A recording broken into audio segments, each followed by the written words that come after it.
Hey guys, so I've been trying to play Diablo 4 with as much time as I can invest. I've went through the campaign on World Tier 2 on my Twisting Blades rogue, laying waste to undead and demons alike. So after a level like 40 plus, my build went through some changes to better fit the so-called mid-game, so here's my level 50 rogue build that you can pick up and use, but not until you watch me explain the philosophy behind it, and let's jump in straight into that.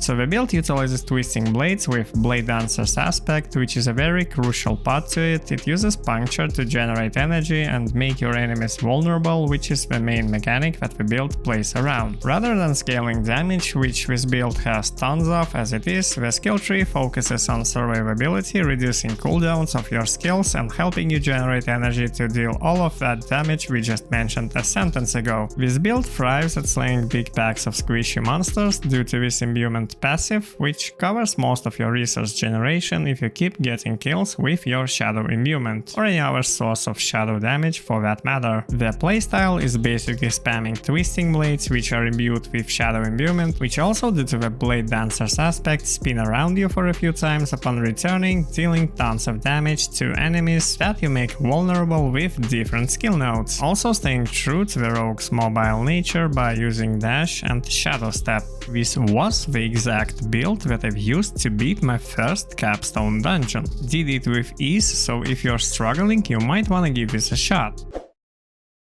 In Diablo 4, you usually base your build on certain legendary powers and not the other way around. First, you can see the gear I was using for the build, and this is obviously not your endgame goal. This is a level 50 build which I was working with after my playthrough. Now, as you can see, I tried to prioritize defense rather than offense through my legendary powers and codex, and of course that is because the damage is plentiful on its own with Twisting Blades, Shadow Imbuement and all those other nice things that we do happen to have. As for the stats, I wasn't focusing heavily on anything other than mainly increasing defensives like resistances or health, but having increased damage or crit to vulnerable enemies is one of the priorities for this build, since your enemies are vulnerable basically all the time.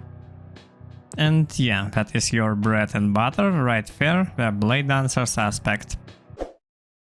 So for skills I will leave the build link in the description, but let's still go over my choices and why I made them. So puncture into enhanced, into fundamental puncture, pretty obvious choices here. Twisting Blades is an obvious one into enhanced and advanced Twisting Blades, which will help us with our cooldowns, and we are using 4 cooldowns on this build. I also have sturdy and what's even more important, siphoning strikes, which play quite a big role in the build's survivability. I also have Shadow Step into Enhanced, into Methodical Shadow Step. I prefer to have 2-second stun at my disposal versus having a lower cooldown on the Shadow Step itself. And you will have other things that lower your Shadow Step cooldown anyway. So dash into Enhanced, into Methodical Dash. 3 ranks of Weapon Mastery, it's a pretty potent passive.